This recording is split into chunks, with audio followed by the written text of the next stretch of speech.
So, hey, welcome back. Listen, today I'm going to be talking about this is something that God was speaking to me last night, and I was like, dang. Okay, let me rewind. So, I want to talk about using the gifts that God gave you. I want to talk about what is stopping you from moving forward and using those gifts. Okay? So while I was in my bed, getting ready to go to bed, the thought came to my mind, and it was about the parable about the talents. And I thought about the one that he gave the one talent to, and he gave the other people, some different talents or whatever. But I want to focus on the one that got the one talent. All right. So this person, this guy, he took the talent and he buried it. So when his master returned, he gave it to, he got the talent and he gave it back to him. He said, I was afraid to use it. Now, listen, don't quote me. I have to go back and actually read word for word what he said. But the gist of the story is he did not multiply his talent. He didn't use his talent. He hid it because he was afraid to lose it or to use it or whatever have you. And so the response from the master was really intense. He basically, you a wicked servant. He was like, basically you failed. And, and all of those things. He wasn't happy with the dude. So if you have, I'll post the reference of the story so you can go and read it. But the point of me bringing this up is I was like, dang, God, are you saying that that's what I'm doing with my talent? Like with the things that I'm doing? Are you saying that this is what I'm doing? And so when I thought about that, I was like, dang. And then instantly I started to feel his presence just fall on me so heavy. And so I knew that he was talking to me about this, about a specific situation that I had been thinking about. See, here's the problem. Sometimes for us thinkers, we like to plan.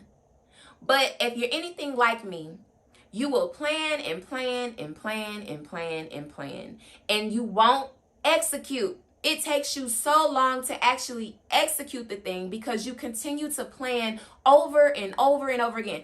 And you keep going back to the drawing board because you want everything to be perfect. This is borderline tapping into perfectionism if it isn't. And so just recognize these things within myself. I had a conversation with someone yesterday during the day as well. And it made me think like, dang, do I strive for perfection? Because yeah, I can be guilty of overthinking things and trying to overanalyze the steps that it's going to take before I execute the thing because I want it to be thought out. Like, I don't want to just throw spaghetti on the wall and see what works. Like, no, I want it to work when I execute it. You know what I'm saying? And so because I know that that's me, I have to also look at the fact of, well, are you over planning? Are you overthinking this? When are you actually going to execute it? And so I would like to believe that the guy with the one talent, although he only had one job, instead of executing to multiply, he hid it because he was afraid that he would lose it or whatever. Meanwhile, the other people that had more talents, they had 5 and the other one had 2 or 3, and they went and multiplied it and brought it back, and it was like, look what I did with what you gave me. Why can't we be more like the 2 individuals that took what God gave them and multiplied it? They used it. Okay, so here's my thing. When God says go, you don't need to keep thinking about it. It's time to actually go and do it. Don't worry about how everything is going to come together and how everything is going to work out. Just execute it. Just go.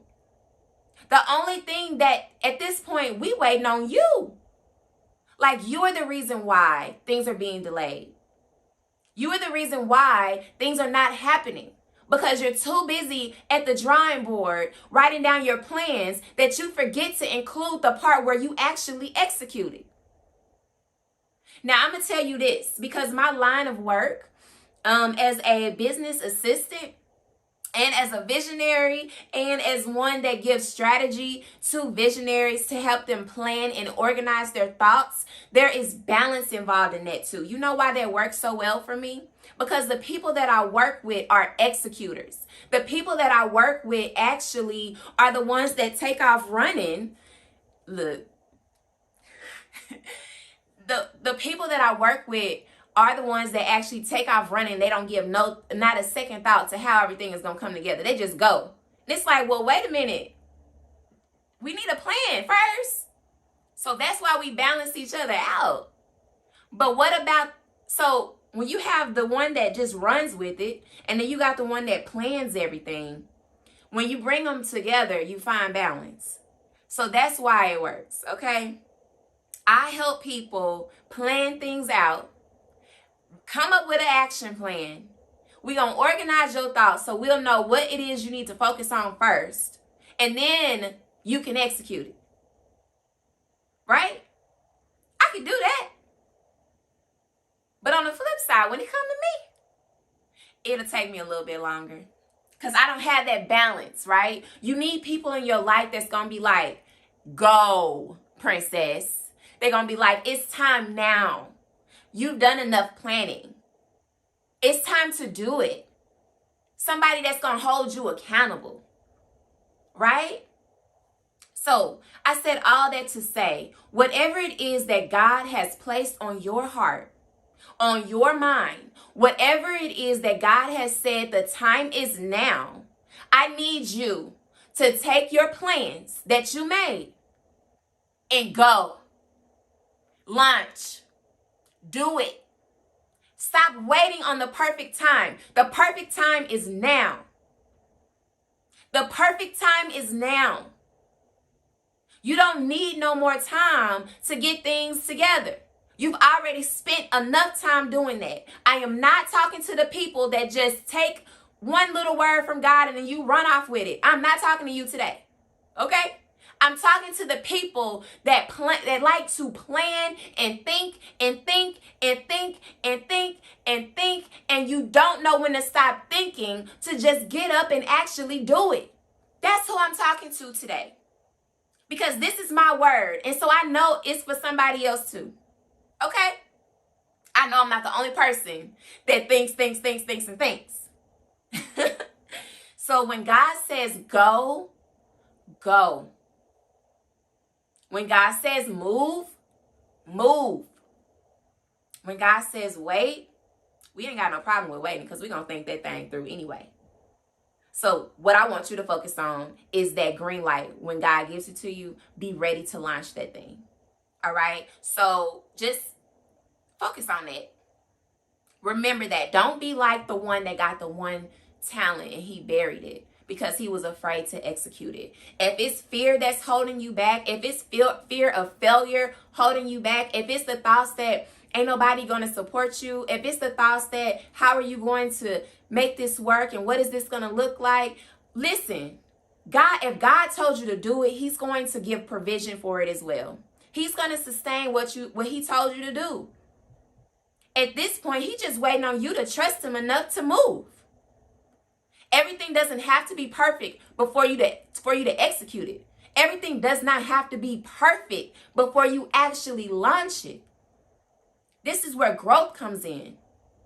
When I started business with Princess, I started it off of a whim.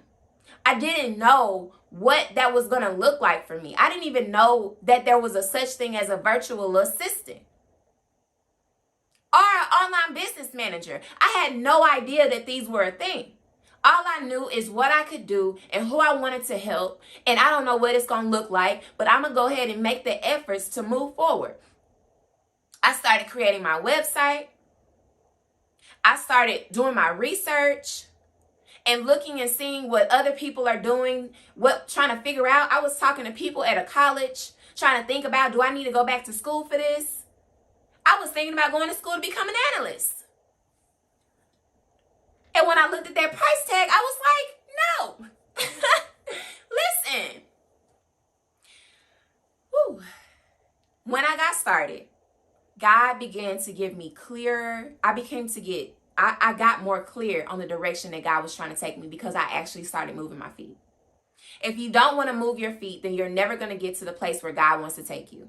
If God told you to start that business, you may not understand what it's going to look like. And sometimes it does require you to get in the company of other people so they can help you along this journey. Getting coaches and business mentors and all of those things are good because it helps you see a different side that you did not see because they have experience that you have not experienced. And that's the point of community. And putting yourself in rooms with people that are doing what you want to do. Those things are important. But ultimately, I need you to realize that what God needs you to do is to have a little bit of faith and trust that he knows what he's talking about. And when he gives you a vision and tells you this time to execute it, here's a business idea. Don't worry about what it's going to look like. I just need you to do the first step. And once you do the first step, things will continue to get more clear and more clear for you. You don't have to overthink the process or the things. So I need you to know that. I need you to realize that this is a part of God's plan. God is not always going to give you all of the plans at first. You just got to be obedient and do the first thing he told you to do. When you think about the walls of Jericho and when Joshua, was it Joshua? I believe it's Joshua. When he was leading the children of Israel to make those walls fall down, each day they had an assignment. God told them each day they were to do something. Walk around the wall 7 times. And then at the end, you're going to do this. And then y'all are going back to camp. They did this over and over and over and over again. And it's like, when we going to knock the walls down? Like, when we going to, you know what I'm saying? Like, it's like the intensity. Like, it was steps and a strategy. God is a strategic God. There is order. The way he operates isn't always the way you expect. So when he gives you that first step, he wants to see that you're going to be obedient to do that first thing without overthinking it. Just do it. I'm going to tone myself down. I'm going to tell you why I'm so hype about it, because I'm talking to myself. Okay? I'm talking to myself. You just got to do it. On both ends of the spectrum, there are steps to each thing. And are you going to be obedient? Don't get ahead of God and start trying to do all this extra stuff that God didn't even tell you to do, because you somebody that take the message and just run with it. And don't be the one that sits back and you too scared to execute the first thing that he said, because you steady trying to analyze and think on the best way to execute the thing that God said for you to do. Just follow the steps that he gave you. Okay? So, that's all I got for you. I got something coming up. I know a few people are already excited because I've been talking about it and sharing it, but I'm not even going to say too much right now about it. I'll share it with you probably on another episode. However, I'm getting ready to move in the direction that God has placed on my heart. The talent that he has given me to, I need to execute it. And so now the time is to move, and I want to encourage you to do the same. All right. So remember, whatever you do, make sure you inspire others. Okay. I can't even get my own words straight today, but listen, inspire others. That's the gist. Whatever it is that you're doing, make sure that you are inspiring others. All right. Y'all be blessed.